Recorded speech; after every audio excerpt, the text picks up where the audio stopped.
Hello दोस्तों, welcome to the evidence group. आज हम भारीय जनजाति के बारे में विस्तार से जानेंगे। आदिमता की अंतिम पहचान भारीय जनजाति दुर्गम वन इलाकों में रहती है।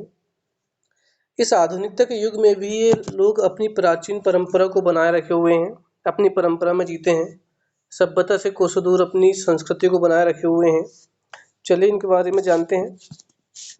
क्वेश्चन पहला, भारीय जनजाति मध्य प्रदेश के किस क्षेत्र में निवास करती है? तो दोस्तों भारीय जनजाति मध्य प्रदेश के दक्षिण पूर्वी क्षेत्र में निवास करती है। दोस्तों भारीय जनजाति मतलब केवल पातालकोट नहीं होता है, ये मध्य प्रदेश के दक्षिण जिलों में भी निवास करती है और पूर्वी जिलों में भी होती है। अगला है, भारीय जनजाति का निवास स्थल कहाँ है? तो दोस्तों मूल निवास स्थल इनका पातालकोट है। अगला, भारिया शब्द का अर्थ क्या है? तो दोस्तों भारिया शब्द का अर्थ होता है बाहर ढोने वाला। अगला, कौन सी जनजाति गोंडों को अपना बड़ा भाई मानती है? तो भारिया जनजाति गोंडों को अपना बड़ा भाई मानती है।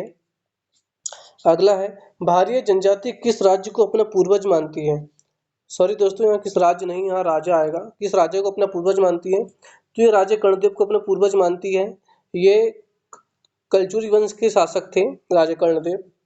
अगला, किसने भारिया का महाभारत युग से समीकरण बैठाया है? तो रसेल एवं हीरालाल ने भारिया का समीकरण महाभारत काल से बैठाया है।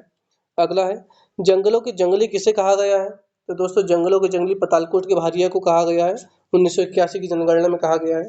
अगला, भारिया जनजाति सर्वाधिक कहाँ निवास करती है? तो दोस्तों सर्वाधिक जबलपुर और छिंदवाड़ा जिलों में ये निवास करती है। अगला, भारिया जनजाति की उपजाति कौन कौन सी है? तो दोस्तों भूमिया, भूमिहार और पैडो ये भारिया जनजाति की उपजातियां हैं। अगला, भारिया जनजाति के कितने गोत्र हैं? तो दोस्तों 51 इनके गोत्र हैं। अगला है, रसेल एवं हीरालाल ने किसे पुरातनपंथी कहा है? तो भारिया जनजाति को पुरातनपंथी कहा है रसेल एवं हीरालाल ने। अगला, भारिया जनजाति में गांव का मुखिया क्या कहलाता है? तो दोस्तों गांव का मुखिया पटेल कहलाता है। अगला है, भारिया जनजाति का गांव क्या कहलाता है? तो दोस्तों भारिया जनजाति के गांव को ढाना कहते हैं। अगला, भारिया जनजाति का मुख्य भोजन क्या है? तो दोस्तों भारिया जनजाति का मुख्य भोजन पेज है। अगला, भारिया जनजाति त्योहारों में कौन सा खाद्य पदार्थ बनाती है? तो दोस्तों इनको त्योहारों में ठेठरा नामक खाद्य पदार्थ बनाती हैं। अगला है, किसने प्रसव के हिसाब से भारिया महिला को क्रूर कहा है? तो दोस्तों हीरालाल एवं रसेल ने प्रसव के हिसाब से भारिया महिलाओं को क्रूर कहा है। अगला, बेर की डाली पर पैर रखकर शव यात्रा को ले जाना क्या कहलाता है? तो दोस्तों भारिया जनजाति में इसे कांटा लगाना कहलाता है। अगला है, भारिया जनजाति में मृत्यु स्मृति चिन्ह को क्या कहते हैं? तो अनगढ़ चबूतरा कहते हैं भारिया जनजाति में। अगला, भारिया जनजाति में पूजा पाठ का काम कौन करता है? तो दोस्तों भूमिका भारिया जनजाति में पूजा पाठ का काम करता है। अगला है, भारिया जनजाति विवाह के समय कौन सा नृत्य करती है? तो दोस्तों भारिया जनजाति विवाह के समय मितवा नृत्य करती है। अगला, भारिया जनजाति की विवाह पद्धतियां कौन कौन सी है? तो दोस्तों मंगनी विवाह, लमसेना विवाह, विधवा विवाह, राजीवाजी विवाह, ये भारिया जनजाति की विवाह पद्धतियां हैं। अगला है, भारिया जनजाति के त्यौहार हैं। तो दोस्तों भारिया जनजाति के त्यौहार हैं बिद्री पूजा, नवाखानी, जावरा, दिवाली, गोवर्धन पूजा, ये भारिया जनजाति के त्यौहार हैं।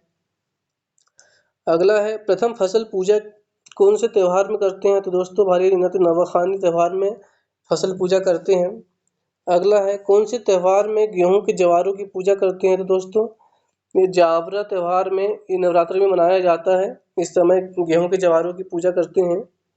अगला, भारिया जनजाति के नृत्य हैं। तो दोस्तों भाड़म, सैतम, कर्मा, सैला, ये भारिया जनजाति के नृत्य हैं। अगला, भारिया जनजाति विवाह में कौन सा नृत्य करती है? तो दोस्तों भड़म नृत्य करती है विवाह में। अगला है, भारिया भाषा में कहावतों को क्या कहते हैं? दोस्तों कहावतों को अटका कहते हैं भारिया भाषा में। अगला है, भारिया जनजाति के ग्राम देवता हैं। तो दोस्तों बड़ा देव भारिया जनजाति के ग्राम देवता के रूप में मान्यता प्राप्त है बड़ा देव को।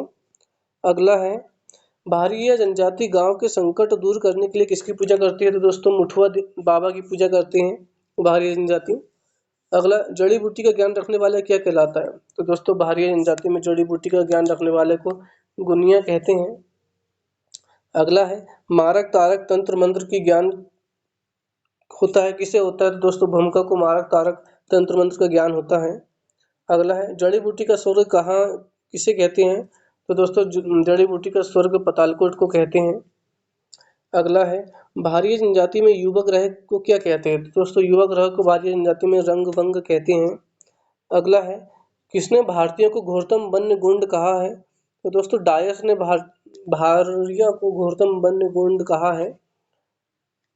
अगला है कौन सा एनजीओ भारिय जनजाति की शिक्षा हेतु प्रयासरत है? तो दोस्तों विज्ञान सभा एनजीओ भारिय जनजाति की शिक्षा के लिए प्रयासरत है। अगला है भारिय जनजाति में स्थानांतरित कृषि को क्या कहते हैं? तो दोस्तों दाहिया कहते हैं भारिय जनजाति में। अगला है पतालकोट की देवबहारी घास से बनी झाड़ू प्रसिद्ध है। ये याद रखना दोस्तों, देवबहारी घास पतालकोट में पाई जाती है, इससे बनी घास झाड़ू यहाँ प्रसिद्ध है। अगला भारिया उड़द के दाने मंत्रित करके मंत्र फूकते हैं, उड़द के दाने को मंत्रित करके मंत्र फूकते हैं। अगला है भारिय जनजाति के कृषि देवता कौन है? तो दोस्तों कृषि देवता को भीमसन कहते हैं भारिय जनजाति में।